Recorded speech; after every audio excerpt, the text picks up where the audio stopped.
Have you drawn patterns on what situations or the kind of people who stress you out the most? Do you suffer from one particular type of stress more often than others? And are you curious how to manage stress in real time and not just the obvious long-term techniques of exercise and good 8 hours of sleep? Then you are in the right place. In this episode, we are going to walk through the most common types of stress and the ways to manage it in real time and long term. Hello and welcome back to a brand new episode on the Own Your Everyday series of the Being Miraculous podcast. I'm your host and self-awareness coach Shweta Shivraman, and this is the second part of the two-part series on stress and how to deal with it. In the first part, we decoded stress, explored how it works, and made the distinction between good and bad or chronic stress. In this episode, we will go into the types of stress and measures we can adopt to manage stress in real time and in the long run. So stress we saw is a response when the demand or the perceived demand is higher than the resources we have. Here are 3 things we need to remember about stress that we learned from the first series. 1. Stress is a generalized system designed to mobilize the brain and the body. 2. It activates certain parts to help us move and shuts certain parts that it feels can wait. Digestion, reproduction, cell repair, for example, are considered luxury and ignored when the body undergoes stress. And 3. The stress response can be suppressed by activating the parasympathetic nervous system or the rest and digest mode. But before we go into stress management, let us understand the 4 common types of stress most of us experience in our lives today. The first and the foremost, time stress. The classic, too much to do but too little time to do it, can cause immense stress on us physically, mentally, and emotionally. When we stretch ourselves to fulfill commitments without managing our time or energy strategically, we physically deplete our bodies. We are constantly overthinking and mentally jumping from one context to the next, and are emotionally drained as we are constantly in guilt or are shaming ourselves for doing or not doing certain things. 2. Anticipatory stress. This is when we worry about the future.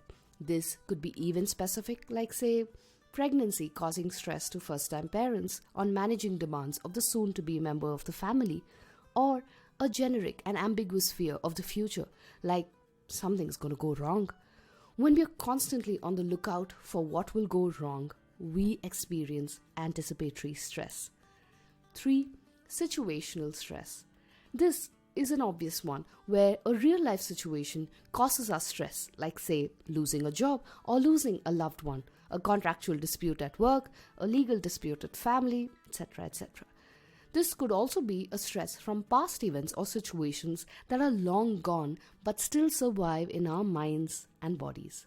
Say, a family dispute 20 years ago, or a crisis you faced as an immigrant without a job in a foreign land a decade ago. It doesn't matter that it's in the past, for it's still real in our minds. 4. Encounter stress. This is social stress caused by confronting people, all people in general or some specific people who cause us great distress, and we find ourselves unable to stand up for ourselves or what we think is right for us with them. And another strange but intriguing form of stress that I've observed in recent times is stress induced by happy times. We are stressed when things don't go our way. It's natural and expected.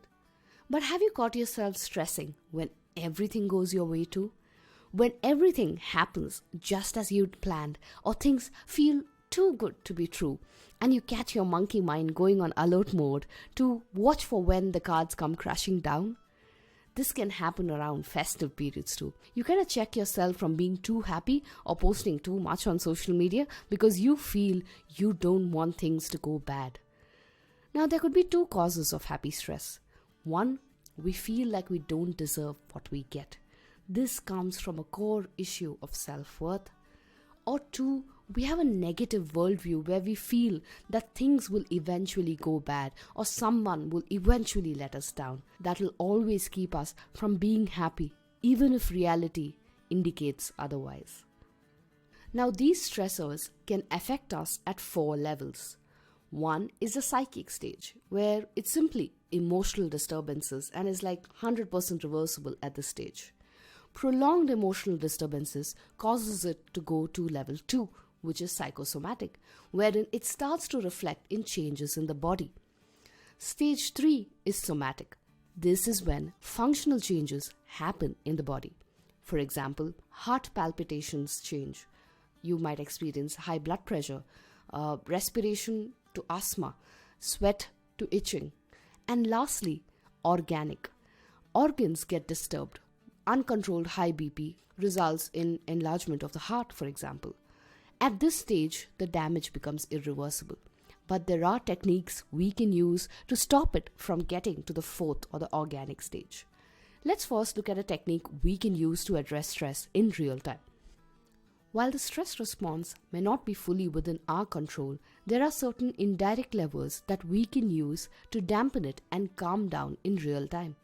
It is a simple hack to activate the parasympathetic nervous system that's known in yogic traditions for centuries, to elongate exhalations longer than your inhalation.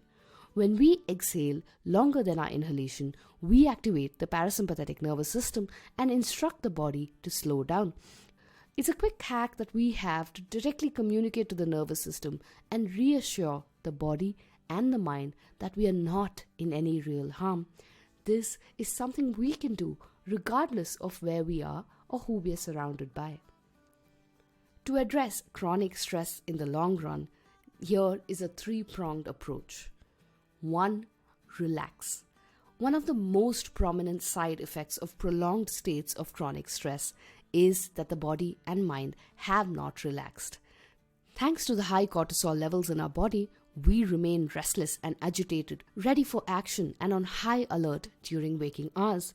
When we finally manage to fall asleep after many hours of high alertness, our sleep is equally disturbed and never truly allowing the rest our bodies need. To manage stress, the first thing we need to do is learn how to relax. And this is easier said than done when our nervous system is fried. A simple way for us to relax could be to take up some hobbies that engross us completely and to stop the continuous churn in the head. My favorite, for example, is to take long walks without my phones or headphones, 5 to 7 kilometers, and you won't remember what you were stressed about. Alternatively, you can take up small practices of 5 to 10 minutes each and integrate it throughout your day. For example, it could be Om chanting, Brahmari pranayama, slow and deep breathing, making exhalations twice as long as inhalations, Anulom Vilom, breath awareness, body awareness, or any mantra chanting. 2. Regulate. Once we can relax, the next thing we need to do is to regulate routines to regularize our nervous system. There are 4 to 5 basic things we need to course correct in our lifestyle: exercise, sleep, diet, digestion, and social interactions. These are the basic aspects that indicate that we are running on a balanced routine where the parasympathetic system is on for sufficient periods to do its work. Sleep is the most important. Experts say stress can be reversed completely if sleep is sufficiently restful. Exercise or movement helps discharge unused adrenaline or cortisol in the bodies. Diet ensures that our bodies receive sufficient nourishment for cell repair and rejuvenation. Proper digestion ensures that we cleanse our body timely to avoid accumulation of toxins, and healthy interactions ensure we are able to connect in a balanced manner with the world around us and don't feel isolated or cut off. Assess how you're doing on all these aspects and see which needs focus to regulate and work on it one aspect at a time. Build routines to sleep early and wake early. Brahmari pranayama, for example, is very potent in improving sleep. Avoid phones 1 hour before going to bed to avoid stimulation just before falling asleep. Make time for proper diet and nourishment. Become aware of interactions that trigger you and do something about the ones that aren't working for you. Accept what you cannot change, modify what you can influence, and remove people whom you can avoid for better interactions with the world around you. 3. Recalibrate. One of the first things we identified is that stress is a response to triggers. Once we can relax and regulate our nervous system, the first thing we need to do is identify triggers, recognize patterns, and recalibrate. We need to identify what types of stress we most suffer from and actively take steps to mitigate them. If it is time stress, we need to find out where our time is being spent and whether or not they are our priorities. If they are not on track, we need to realign our schedules so that we can focus our limited time on our top priorities. We need to learn to say no to things that are not our priorities so that we don't suffer from the stress having too little time to do the things we love. Another good strategy here is to delegate things others can do for you. I'll record a separate podcast on time management in the coming weeks to explore this more. Now, if it is anticipatory stress, practicing techniques that help us stay in the present moment can be a great starting point. Pranayama or mindfulness practices can be a good way to minimize our worries about the future. If it's related to specific events, seeking help from friends and family or professionals like therapists, coaches, mentors can help us gain clarity and keep fears at bay. If it is situational stress, drawing the distinction between what's in our control and what's not in our control and focusing all our energy and attention on proactively doing everything that is within our control is a good strategy to navigate situational stress. If it is encounter stress, a short-term strategy is to explore with a therapist or a coach on why you feel a certain way with certain people and how to navigate conflicts. The long-term approach can be using methods like journaling to deepen self-awareness and stay in touch with your emotions and triggers. The more we understand our emotional patterns, the more proactively we can take measures to stay on top of situations and maintain good relationships with those around us. Bottom line, we cannot remove the stressors from our lives, but we can certainly equip ourselves to deal with it in a better way. So here's your own your everyday tip for this week. While the stress response might not be fully in our control, there are indirect levers like elongating exhalations that we can use to hack the nervous system and reactivate the parasympathetic or rest and digest mode on. Use the 3R approach of relax, regulate, and recalibrate to counter chronic stress and find your peace amidst the hustle and bustle of daily life and responsibilities. Until we meet again, this is Shweta signing off, hoping you have a phenomenal week ahead.